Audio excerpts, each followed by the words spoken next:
नमस्कार दोस्तों, स्वागत है आप सभी का जनरल स्टडी गुरु में। यहाँ पर आपको सभी कम्पिटिटिव एग्जाम के लिए जीके अथवा जीएस कराई जाएगी। सभी कम्पिटिटिव एग्जाम जैसे UPSC, SSC, banking, railway, other state exam, जिसमें भी जीके आती है वो सब यहाँ पर कवर किए जाएंगे। जैसा कि वीडियो के टाइटल में लिखा हुआ है, तो इस वीडियो में हम इस प्रकार से क्वेश्चंस को कवर करेंगे। चलिए दोस्तों, देखते हैं अपना पहला क्वेश्चन नंबर 1। मुगल वंश का संस्थापक कौन था? ए उमर शेख, बी बाबर, सी अबुल हसन, डी उस्ताद मंसूर। तो इस क्वेश्चन का सही आंसर है ऑप्शन बी, बाबर। याद रखना आपको, मुगल वंश का संस्थापक बाबर था। बाबर एवं उत्तरवर्ती मुगल शासक तुर्क एवं सुन्नी मुसलमान थे। बाबर ने मुगल वंश की स्थापना के साथ ही पद पातशाही की स्थापना की, जिसके तहत शासक को बादशाह कहा जाता था। बाबर एवं अन्य उत्तरवर्ती मुगल शासक कौन थे? तुर्क एवं सुन्नी मुसलमान थे, ये आपको याद रखना है। और इन्हें बादशाह के नाम से जाना जाता था। बाबर ने पद पातशाही की स्थापना भी की, जिसके तहत शासक को बादशाह कहा जाता था। याद रखना आपको। बढ़ते अपने अगले क्वेश्चन की तरफ। Question number 2। चंदेरी के युद्ध में बाबर ने किसको पराजित किया था? ए मेदिनी राय को, बी राणा सांगा को, सी अफगानों को, डी इब्राहिम लोदी को। तो इस क्वेश्चन का सही आंसर है ऑप्शन ए, मेदिनी राय को। चंदेरी के युद्ध में बाबर ने मेदिनी राय को हराया। चंदेरी का युद्ध कब हुआ? 29 जनवरी 1528 ईस्वी को, 29 जनवरी 1528 एडी में। ये आपको याद रखना है। क्लियर है दोस्तों? बढ़ते अपने अगले क्वेश्चन की तरफ। Question number 3। खानवा का युद्ध किस सन में हुआ था? ऑप्शन ए 1527 ईस्वी, बी 1525 ईस्वी, सी 1528 ईस्वी, डी 1530 ईस्वी। तो इस क्वेश्चन का सही आंसर है ऑप्शन ए, 1527 ईस्वी। खानवा का युद्ध राणा सांगा एवं बाबर के बीच लड़ा गया। यह युद्ध 17 मार्च 1527 ईस्वी को लड़ा गया। इसमें बाबर को विजय प्राप्त हुई, यह भी आपको याद रखना है। खानवा का युद्ध बाबर एवं राणा सांगा के बीच लड़ा गया। क्लियर है दोस्तों? बढ़ते अपने अगले क्वेश्चन की तरफ। Question number 4। मध्यकाल का कौन सा प्रथम शासक था जो युद्ध स्थल से, क्वेश्चन नंबर 4, मध्यकाल का कौन सा प्रथम शासक था जो युद्ध स्थल में मारा गया था? ए नुसरत शाह, बी राजा विक्रमजीत, सी बाबर, डी इब्राहिम लोदी। तो इस क्वेश्चन का सही आंसर है ऑप्शन डी, इब्राहिम लोदी। याद रखना आपको। इब्राहिम लोदी मध्यकाल का प्रथम शासक था जो युद्ध स्थल में मारा गया। इब्राहिम लोदी के साथ उसका मित्र ग्वालियर का राजा विक्रमजीत भी युद्ध स्थल में मारा गया। यह भी आपको याद रखना है। यह किस युद्ध में मारा गया? तो पानीपत के प्रथम युद्ध में इब्राहिम लोदी एवं बाबर के बीच जो युद्ध लड़ा गया 1526 में, उसमें इसकी मौत हो गई।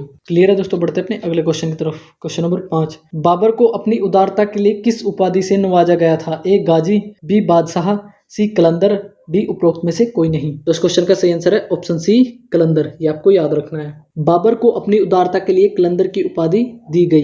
कलंदर की उपाधि बाबर को क्यों दी गई? उसकी उदारता के लिए। बढ़ते अपने अगले क्वेश्चन की तरफ। Question number 6। किस युद्ध के बाद बाबर ने गाजी की उपाधि धारण की थी? ए खानवा का युद्ध, बी चंदेरी का युद्ध, सी पानीपत का युद्ध, डी घाघरा का युद्ध। तो इस क्वेश्चन का सही आंसर है ऑप्शन ए, खानवा का युद्ध। याद रखना आपको। खानवा युद्ध में बाबर ने राणा सांगा के खिलाफ जिहाद का नारा दिया और युद्ध में विजय के बाद गाजी की उपाधि धारण की। तो क्वेश्चन ये भी पूछा जा सकता है, जिहाद का नारा कब दिया गया? तो खानवा के युद्ध में। किसने दिया? बाबर ने। और उसी समय गाजी की उपाधि भी धारण की। क्लियर है दोस्तों? बढ़ते अपने अगले क्वेश्चन की तरफ। Question number 7। बाबर की मातृभाषा कौन सी थी? ए फारसी, बी अरबी, सी ईरानी, डी तुर्की। तो इस क्वेश्चन का सही आंसर है ऑप्शन डी, तुर्की। याद रखना आपको। बाबर की मातृभाषा तुर्की थी, लेकिन वह अरबी और फारसी का भी अच्छा ज्ञाता था। बाबर ने अपनी आत्मकथा बाबरनामा, जो कि तुर्की में रचित है, उसका अनुवाद बाद में फारसी भाषा में अब्दुल रहीम खान खाना ने किया। ये भी आपको याद रखना है। बाबरनामा नामक जो आत्मकथा थी वो तुर्की में थी, बाद में उसका अनुवाद फारसी भाषा में अब्दुल रहीम खान खाना ने किया। ये आपको याद रखना है। वैसे बाबर की मातृभाषा तुर्की थी। पढ़ते अपने अगले क्वेश्चन की तरफ। Question number 8। बाबरनामा का फारसी भाषा में अनुवाद किसने किया था? ए गुलबदन बेगम, बी फरीद खां, सी अब्दुल रहीम खान खाना, डी हमीद बानो बेगम। जैसे कि हमने पिछले क्वेश्चन में डिस्कस किया, तो इस क्वेश्चन का सही आंसर होगा ऑप्शन सी, अब्दुल रहीम खान खाना। इन्होंने बाबरनामा नामक आत्मकथा जो कि तुर्की में रचित थी, उसका अनुवाद फारसी में किया। क्लियर है दोस्तों? बढ़ते अपने अगले क्वेश्चन की तरफ। Question number 9। चार बाग बनाने की परंपरा की शुरुआत किसके समय में हुई थी? ए बाबर, बी अकबर, सी शेरशाह, डी हुमायूं। तो इस क्वेश्चन का सही आंसर है ऑप्शन बी, अकबर के समय में। चार बाग बनाने की परंपरा की शुरुआत अकबर के समय से हुई, आपको याद रखना है। बढ़ते अपने अगले क्वेश्चन की तरफ। Question number 10। बाबर किस प्रसिद्ध सूफी संत का अनुयायी था? ए ख्वाजा उबैदुल्ला अहरार, बी निजामुद्दीन औलिया, सी बाबा फरीद, डी बख्तियार काकी। तो इस क्वेश्चन का सही आंसर है ऑप्शन ए, ख्वाजा उबैदुल्ला अहरार। बाबर प्रसिद्ध नक्शबंदी सूफी ख्वाजा उबैदुल्ला अहरार का अनुयायी था। क्वेश्चन ऐसे बन सकता है, ख्वाजा उबैदुल्ला अहरार किस प्रकार का सूफी था? तो नक्शबंदी सूफी था, ये भी आपको याद रखना है। बढ़ते अपने अगले क्वेश्चन की तरफ। क्वेश्चन नंबर 11, गद्दी पर बैठने से पहले हुमायूं कहाँ का सूबेदार था? ए बंगाल, बी दीनपनाह, सी कन्नौज, डी बदखसा। तो इस क्वेश्चन का सही आंसर होगा ऑप्शन डी बदखसा, याद रखना आपको। नसीरुद्दीन हुमायूं 29 दिसंबर 1530 ईस्वी को आगरा में 23 वर्ष की अवस्था में सिंहासन पर बैठा। गद्दी पर बैठने से पहले हुमायूं बदखसा का सूबेदार था, ये आपको याद रखना है। क्लियर है दोस्तों? बढ़ते अपने अगले क्वेश्चन की तरफ। क्वेश्चन नंबर 12, चौसा का युद्ध किस सन में हुआ था? इंपोर्टेंट क्वेश्चन दोस्तों। ऑप्शन ए 1576 ईस्वी, बी 1555 ईस्वी, सी 1539 ईस्वी, डी 1579 ईस्वी, 1579 एडी। चौसा का युद्ध 25 जून 1539 ईस्वी में शेर खां एवं हुमायूं के बीच हुआ। इस युद्ध में शेर खां विजयी रहा। इसी युद्ध के बाद शेर खां ने शेर शाह की पदवी ग्रहण की थी। चौसा का युद्ध कब हुआ? 25 जून 1539 में।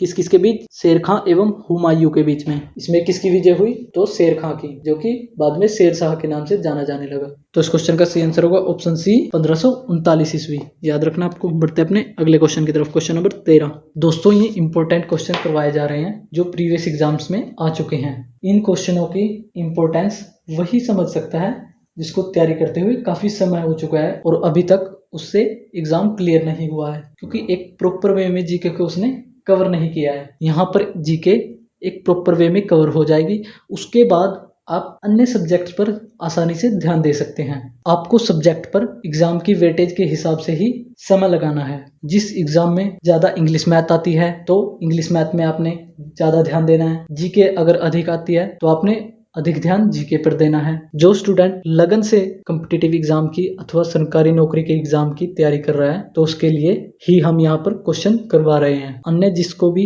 हवाबाजी पसंद है तो उस स्टूडेंट का इन क्वेश्चनों से कोई लेना देना नहीं है। क्लियर है दोस्तों? देख लेते हैं अपना क्वेश्चन नंबर 13, बिलग्राम या कन्नौज का युद्ध शेर खां और किसके बीच में हुआ था?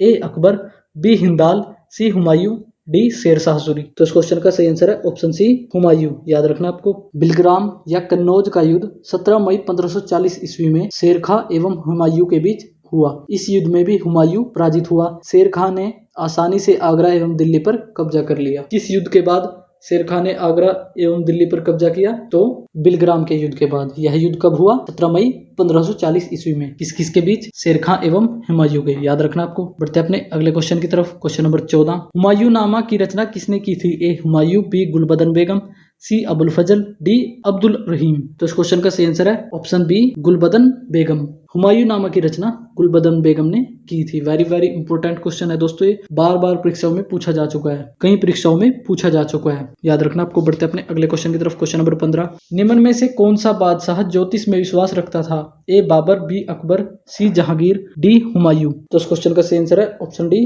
हुमायूं। हुमायूं ज्योतिष में विश्वास करता था, इसलिए इसने सप्ताह के 7 दिन 7 रंग के कपड़े पहनने के नियम बनाए। कौन सा बादशाह ज्योतिष में विश्वास रखता था? तो आंसर होगा हुमायूं, याद रखना आपको। बढ़ते अपने अगले क्वेश्चन की तरफ। क्वेश्चन नंबर 16, शेर शाह का जन्म कहाँ हुआ था? ए आगरा, बी लाहौर, सी नारनौल, डी दिल्ली। तो इस क्वेश्चन का सही आंसर है ऑप्शन सी नारनौल, याद रखना आपको। डॉक्टर KR कानूनगो के अनुसार हरियाणा प्रांत के नारनौल स्थान पर इब्राहिम के पुत्र हसन के घर वर्ष 1486 ईस्वी में शेर शाह का जन्म हुआ था। नारनौल कहाँ पड़ता है? तो हरियाणा राज्य में। शेर शाह का जन्म नारनौल में किसके अनुसार हुआ? तो डॉक्टर KR कानूनगो के अनुसार। ये आपको याद रखना है। कब हुआ जन्म? 1486 ईस्वी में। क्लियर है दोस्तों? बढ़ते अपने अगले क्वेश्चन की तरफ। क्वेश्चन नंबर 17, और इनके पिता का क्या नाम था?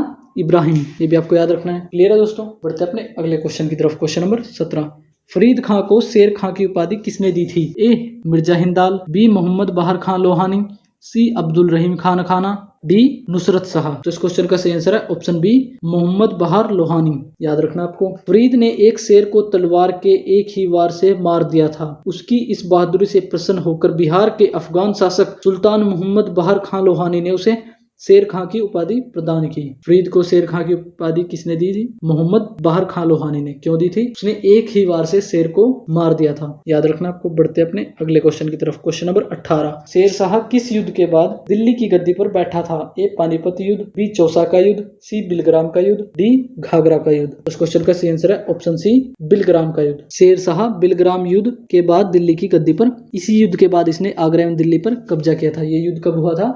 1540 में। याद रखना है आपको। बढ़ते अपने अगले क्वेश्चन की तरफ। क्वेश्चन नंबर 19 दोस्तों, ये कुछ अनइम्पोर्टेंट क्वेश्चन है, देख लेते हैं एक बार इन्हें। यहाँ से बार बार परीक्षाओं में क्वेश्चन पूछे जा चुके हैं। क्वेश्चन नंबर 19, बाबर के पिता का क्या नाम था? आंसर उमर शेख। बाबर के पिता का नाम क्या था? उमर शेख। पूरा नाम उमर शेख मिर्जा फरगना नामक, पूरा नाम उमर शेख मिर्जा। क्वेश्चन नंबर 20, बाबर के कितने पुत्र थे? आंसर है 4 पुत्र। बाबर के 4 पुत्र थे, हुमायूं, कामरान, अस्करी, हिंदाल। इंपॉर्टेंट क्वेश्चन है दोस्तों। ये क्वेश्चन ऐसे पूछा जा सकता है, निम्न में से कौन बाबर का पुत्र नहीं है?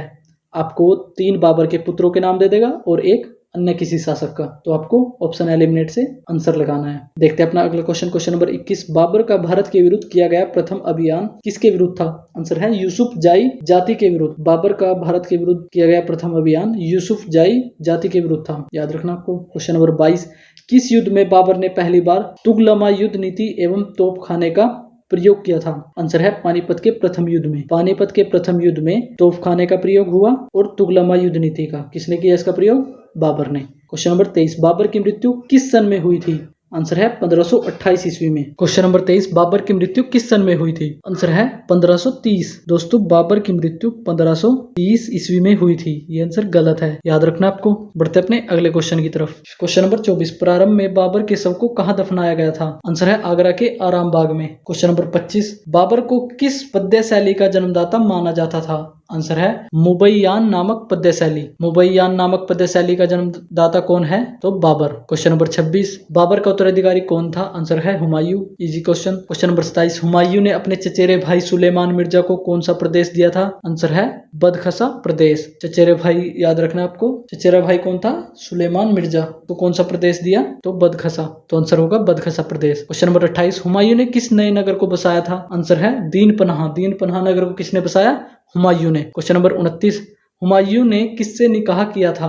आंसर है हमीदा बानो बेगम से। हमीदा बानो बेगम से हुमायूं ने विवाह किया था। क्वेश्चन नंबर 30, हुमायूं किसको पराजित करके पुनः दिल्ली की गद्दी पर बैठा था? आंसर है सूरी शासक सिकंदर को। सूरी शासक सिकंदर को पराजित करके हुमायूं दिल्ली की गद्दी पर बैठा। क्वेश्चन नंबर 31, हुमायूं की मौत कैसे हुई थी? आंसर है दीन पनाह भवन में स्थित पुस्तकालय की सीढ़ियों से गिरने के कारण हुमायूं की मृत्यु हुई। और कब हुई मृत्यु? तो 1 जनवरी 1556 ईस्वी को। ये भी आपको याद रखना है। क्वेश्चन नंबर 32, सूर साम्राज्य का संस्थापक कौन था? आंसर है अफगान वंशीय शेर शाह सूरी। अफगान वंशीय शेर शाह सूरी सूर साम्राज्य का संस्थापक था। क्वेश्चन नंबर 23, शेर शाह सूरी के बचपन का क्या नाम था? आंसर है फरीद खां। शेर शाह सूरी के बचपन का नाम था फरीद खां। चलिए दोस्तों, इस वीडियो में इतना ही। और दोस्तों, अगर आपको वीडियो अच्छी लगे तो वीडियो को लाइक शेयर जरूर करें। अगर आपको जीके की तैयारी अपनी अच्छी करनी है तो इस चैनल को जरूर सब्सक्राइब करें। और जो भी आपके रिलेटिव्स फ्रेंड्स कॉम्पिटिटिव एग्जाम की तैयारी करते हैं तो उन तक ये वीडियो जरूर पहुंचाएं। और दोस्तों, एक बात जरूर जान लें कि जो भी इस वीडियो में क्वेश्चन कराए गए हैं या जो लुसेंट जीके बुक का पेज वीडियो में कवर किया गया है, उस पेज के सभी पॉइंट याद करने के लिए पहले या तो आप वीडियो देख लें या बुक का वो पेज पढ़ ले जो वीडियो में कराया जा रहा है। यदि आप लुसेंट बुक पढ़ चुके हैं तो आप सिर्फ वीडियो देखकर भी सभी क्वेश्चंस के आंसर याद रख सकते हैं। यदि आप लुसेंट जीके बुक शुरू कर रहे हैं तो आप पहले वह पेज पढ़ें जिसके वीडियो में क्वेश्चंस कराए जा रहे हैं और फिर वीडियो देख सकते हैं। इस प्रकार आपको जल्दी याद होगा। वीडियो में सभी क्वेश्चंस कवर किए गए हैं जो प्रीवियस ईयर एग्जाम में आए हैं और जहां से अगले आने वाले एग्जामों में क्वेश्चन बन सकते हैं, वो क्वेश्चन भी इस वीडियो में कवर किए गए हैं। इस प्रकार अगर आप याद करेंगे तो आप अपने आप को अन्य स्टूडेंट्स जो भी कॉम्पिटिटिव एग्जाम की तैयारी कर रहे हैं जिनमें जीके आती है, जीके के मामले में आप अपने आप को उनसे अलग पाएंगे। क्लियर है दोस्तों? तो आज के लिए बस इतना ही। नमस्कार दोस्तों।